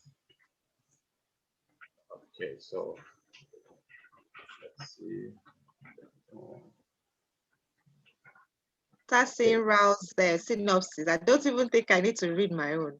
Yours is looking really long, yeah? I don't think I want to read the synopsis. I should just go and copy what Rao did. Yeah, so you should make it a bit, let me see. Actually, it's not too long, yeah. With this type of synopsis, you can, if you are a freelance writer, if you want to impress your client like I did in that other synopsis that I told you, you can do it. By the way, I didn't see any quotes on Mr. Power's synopsis, the chapter 1 synopsis. Try and use the quotes in your, if you notice the synopsis I shared with you the last time, the one I read together, you would see quotations by quotes in the synopsis. So try and buttress, let me see, years to, I'm sure, let's read it. Okay. Rahul said we there should. is no quote. I didn't put quote. Yeah, so yes, I noticed that. I've got a lot of them. You say what? I said I've got a couple of them in the book itself. Yes. In many of the chapters, Good. but okay. Good. In the book, you have the quote, but in the synopsis, try to put at least one quote, at least one. Okay. You know, okay. You could put two, but at least one quote in the synopsis. So, Okay. Choma, with this length, you should have at least two quotes somewhere. You know. Okay. Yeah. Let's see. And I think. Choma, your own is a book already. I'm already writing a book. That's what I'm saying from what I can see. Yes. Yeah. Don't need to shy up. Please just go ahead and read. He talks about just one page. I think you have just about one page. Okay, so we should read it. So they said we should read it. Okay, read. Okay. Yeah. So prior to now, most Nigerians have only practiced the traditional schooling system, where they would send their children to a school outside their homes, which would either be the private or public school. The idea of a home school was totally alien to most Nigerians. The only few persons who knew about or had experienced homeschooling were returnees from abroad who had lived in countries where homeschooling was being practiced. The author explains that when she engages with people on the topic of homeschooling and shares that she was already practicing the model with her children, most people thought it was the craziest thing anyone had done, and a lot of them expressed their concerns on the outcome of the children. Or the would-be outcome. Okay, she shared that they usually had questions around the practicability of this model and feared that the children were missing out in social interaction. The consistent question was around what exactly is this homeschooling? What do you do with those children? Does the government know your children are not in school, etc.? The author further states that homeschooling is the practice of teaching a child within the home environment. The child does not go to a physical school. The child has his or her lessons and classes administered in the home where he or she lives. This class can be given by the parent or by a paid teacher who meets with the child online or who comes to the home to give these classes. The author further explains that most parents in Nigeria never saw the homeschool model of education as a possibility until the COVID pandemic struck last year in 2019. Sorry, 20, was it 20? Okay. Was it 2019 or 2020 again? And their children had to be sent back to their homes. Children had to spend almost a whole year out of school, and parents experienced so much frustration with the children as they lacked ideas on how to actively engage those children. Few traditional schools started administering classes online for the children so they could take the classes from the comfort of their homes. But this came with a lot of struggle on the part of the parents as they were not used to this style of education. The author shares that the COVID pandemic did not affect their homeschool program as they had the structure that could not be stopped by the pandemic. Our children operated their full terms uninterrupted, and sorry, I can't see, you need to scroll up a bit. Okay. And you need to scroll up. Yeah, 1 minute. Aren't you guys already tired of this long chapter. It's already a chapter. This one is not synopsis anymore. Well, it's very interesting. It's very captivating. But the point is, it seems a bit long. But it's good. Yeah. Very good. Okay. Very educative. Yeah, I like it a lot, but it's it's kind of No. long. Yeah. Yeah. Can you see now? Yes. So the author shares that the COVID pandemic did not affect. Okay, our children operated their full terms uninterrupted, and their learning has never had a break.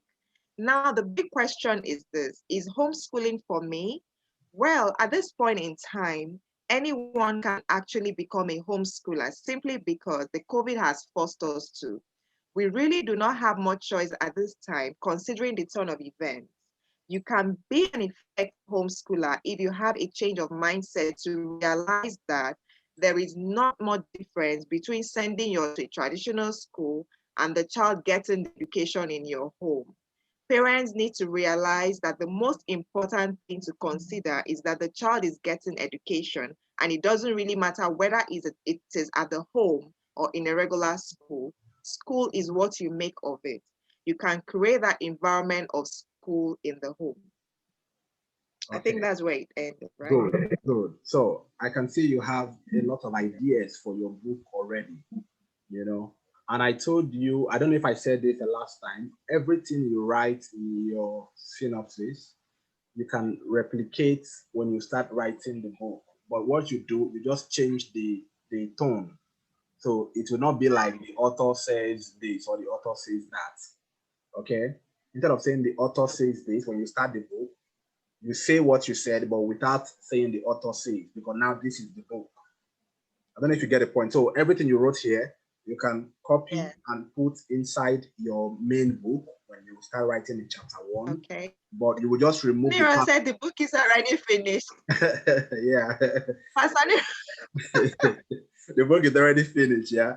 So you just write everything, but remove the part that says the author shares, you know, okay. or the author says, everything the author, you remove it. So now you are not reporting a speech. You are not using third person present tense. You are actually writing the book. So everything here you could put in the book. But we already know that the format that is here is the book format. It is not really synopsis format. For example, let me show you something. The part where you said, this part, you said the author, okay, no, let me start from here. The author explains that when she engages with people on the topic of homeschooling and shares that let me do the place I saw here where you said the author further explained that most parents in Nigeria never saw the homeschool model. So this first line that you mentioned here where you say the author explains is good for synopsis. Then you stop here. This place where you said the author explains, then the first sentence, just one idea is enough. Then let me see another thing. The author shares that the COVID pandemic, the end here is enough, you get for synopsis, but I don't make it too long. Okay, good. But the thing is, you have an idea of how to write the synopsis. You just make it brief. You don't need to rewrite it because this synopsis that we're writing, you are not writing it because you want to send it to a publisher or you want to send it to a client that you are working for. This is your own book, so I can accept this synopsis. So you might not need to rewrite it, to save time. So you focus on writing introduction, chapter 1. We are targeting latest by the end of March. Everybody should be done with their book. Yeah. Good. So I love the content, good idea in the content, great job. So let's quickly go to the next one. Felipe, we'll take yours now. I think that's Rawson. Oh, yeah. I opened Rawson again because I saw your picture there. Tired sunset. Okay, so I am the weird guy of the group, so I wrote a novel, but in this case, I'm going to read it for you. I'm going to start with this quote. Let's see how high can we fly before the sun melts the wax in our wings. E.O. Wilson. I'm going to start. Ikaria is the main character. She was born in a hardworking family with supportive parents and with his brother who is always looking after her. Her name was given after Icarus, which wings were made out of wax. and as a result was not able to fly too close to the sun.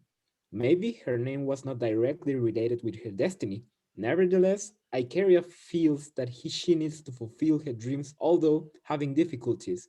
For a 16-year-old girl, this seems to be weird nowadays. She thinks that everyone was born with a purpose that must be fulfilled. Without a purpose, we will just exist and life will become dull and mundane. Good. So this is fiction. Yep. Okay. This is fiction. And we don't write it the same way as we write the synopsis for non-fiction. So you just write a paragraph. You don't need to write chapter one synopsis, but we know that this is what chapter one story is about. Now, the last time we talked about when you are writing your synopsis, you want to talk about the introduction, and in that introduction, you want to mention the main character who your protagonist is. You want to talk about the inciting incident, okay? And then the rising action, the climax, the falling action, and then the resolution.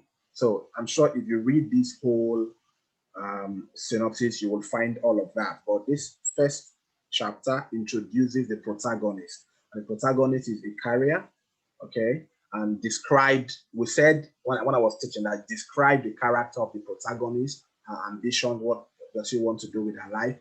And here, you already mentioned that she was born in a hardworking family with supportive parents, with brothers. We talked about her name. We talked about how she thinks. She thinks about purpose and destiny. Okay, but she's having difficulty or something like that fulfilling her dreams. Yeah. So let's analyze this.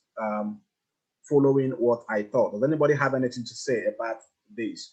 For me, from what I see, the terms third person present tense, they are okay here.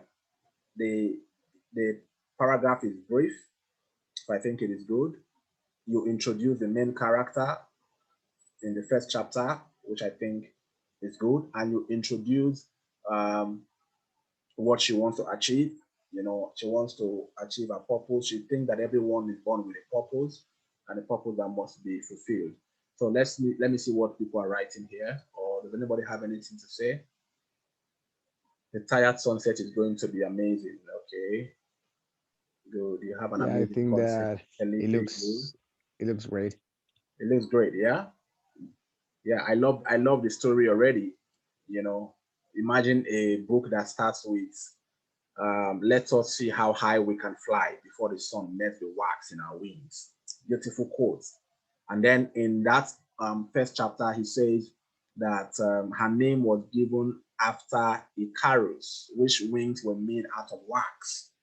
And the quote told us that wax in our wings. So I think it will be a beautiful story, and I look forward to reading this book and holding this book in my hand also. The same thing with every other book. I'm looking forward to holding the book. I'm looking for the day when we would publish these books and storm the internet with our products. Tell them that we have some products that they would need to read. Beautiful work. Okay, let's move to the next one if nobody has an objection. Thank you, Raul. Okay. So the next one, let's go to Pastor Neron. Let me see, Pastor Neron's one is here. Pastor Neron, did you submit? I submitted, but I don't know if it went through or I was Okay. having. If it came here, maybe it came under another as a comment or something somewhere. Maybe it came somewhere else. Okay, no problem. I will find it later. Let's read my wife's one. So I'm gonna. I wasn't able to submit, so you can read it on your system, from your system. Yeah. Okay. So then you are going to read it. You're ready to read it, right? Yeah. Okay. So Just that my network here, it's crazy. I'm in the kitchen. Okay. So will you read, or I should ask someone else to read? Don't worry, I'm going to read. Okay. So the title of the book again is The Okay. Rebirth of Heroines, yeah? The Rebirth of Heroines. Let me off my work. So chapter 1, should I read? Yes, go ahead. Okay, chapter 1, Raising a Generation of Self-Confident Women. The author began this chapter by defining who a heroine is. While there were several definitions of the term heroine, the author believes that a heroine is one who discovers her purpose and uses it for the greater good of all, not minding the sacrifice or adversity she might go through in the process. She says that a heroine could also be considered as a woman admired for her courage, outstanding achievement, or noble qualities.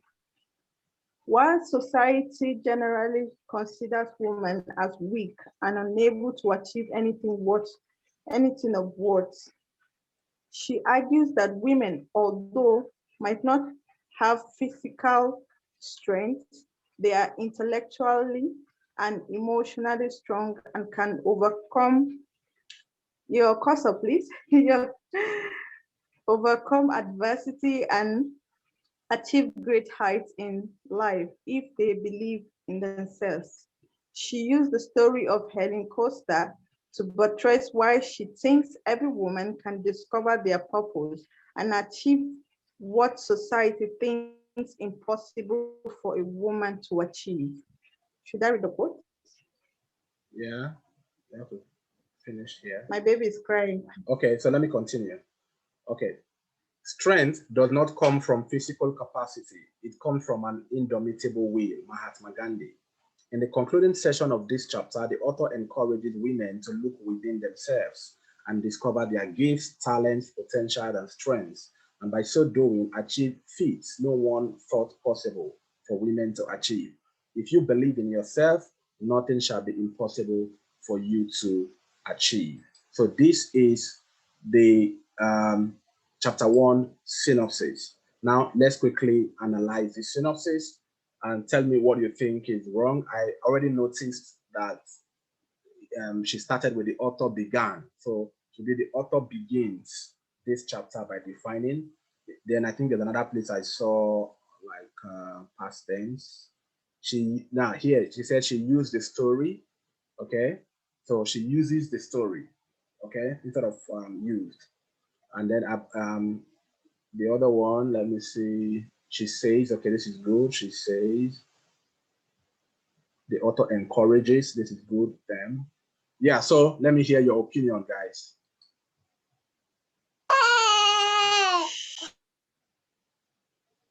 Yeah. Yeah, That very was a great good opinion. one. Is it okay? She should just take this book to CNN when she's through. Okay. She should take it to CNN. Okay. She should get an interview with CNN. No, Okay. this is beautiful. Great. Thank you so much. Yeah, and also I like a lot the quote. Okay. I think that it's beautiful. It's a Okay. beautiful quote. Okay, I good. think the concept is good. Okay, good. So I think That's really good. yeah, this synopsis is a pass. So let's move to let me see if I can get Pastor Nero's one. I think that's the only one remaining now, right? Or I hope I didn't forget anybody. So Pastor Nero, let me check for your own briefly. Then we will finish the lesson for today. So I'm going to check people. Pastor Nero. This is book title and synopsis. This is the first one, I think. Book title and synopsis. Yeah, this is the first one. Okay, maybe it didn't come, and I will read it in my private time when I find it. I'll just read it. Good. Yeah, so I want to say that I'm very impressed, with what I've seen so far, from not knowing what to write at all, not knowing how to write at all. You've all been able to write your synopsis, and I'm impressed, with what I've seen so far. And I believe that you will also impress me by the time you write your introduction. So what I'm going to do for you is I will send you maybe 2 examples of introduction. The one we read in this book, my wife's book that we read. I will not advise you, if you are not writing fiction, like I said, to use a story like Robert Kiyosaki did. Okay, I will not advise you to do that. So I will send you 2 synopses, maybe my wife's own or one other or 2 other introduction, not synopsis. I'll send you 3 introductions, read them and see how they are written, and then just write your own the same way. The only thing you need to do is just to edit those synopses, those introduction, remove the idea that they are talking about there and put your own idea. What are the rules? Your concept, introduce the concept, what you're talking about. Identify the problem of the reader. Grant the solution to the problem. Identify the audience, who the audience are. Tell them that the book is for them, that they need to read the book, and don't make it too long. Don't make it your autobiography. Don't make it a summary of the whole book. Don't do that, okay? And remember that your introduction could make somebody want to continue reading the book or drop the book. We have this recording, so you could watch it again, look at the rules that I gave about introduction, and write something. So by Saturday, I'll be expecting to receive your introduction. Please, if you have any problem along the way, do not hesitate to write to me and ask me any question. You can write me on the group or write to me personally, okay? Good. So I want to thank every one of you for today's class. We are starting, yes, next Saturday. Okay, Felipe has a question. Next Saturday, we are starting batch B. So for batch B people, they're going to have their class maybe 2 hours earlier than your own. So I expect to have 2 classes next Saturday, one for batch B and your batch. Okay, Felipe, say what you want to say quickly. Yeah, teacher, how many how many pages do you expect us to write? For your introduction. Yeah, for the introduction. In my case, it's going to be a whole chapter, I think. No, I said that the introduction should not be should be between 1 to 3 pages. 2 to 3 pages, okay. 1 to 3 pages, that should be your introduction. Robert Kiyosaki wrote more than 3 pages because he was telling a story. Okay. You're writing fiction, so you could, if you want, write maybe 4 or 5 pages just for you. But for the rest of us that are writing nonfiction, make your introduction brief. 1, 2, 3 pages is okay, or 2 pages is okay. Even if it's 1 page you write, it's still okay for introduction. Okay. Okay, good. So thank you, everybody. Do have a lovely week. Do not forget, I'm going to post the pictures for batch B on the Facebook Messenger. Help me share it and invite as many people that you know to join the batch B. Thank you so much. Have a good night and a good day and have a good rest. See you. You as well, teacher. Thanks a lot. Thank you so much.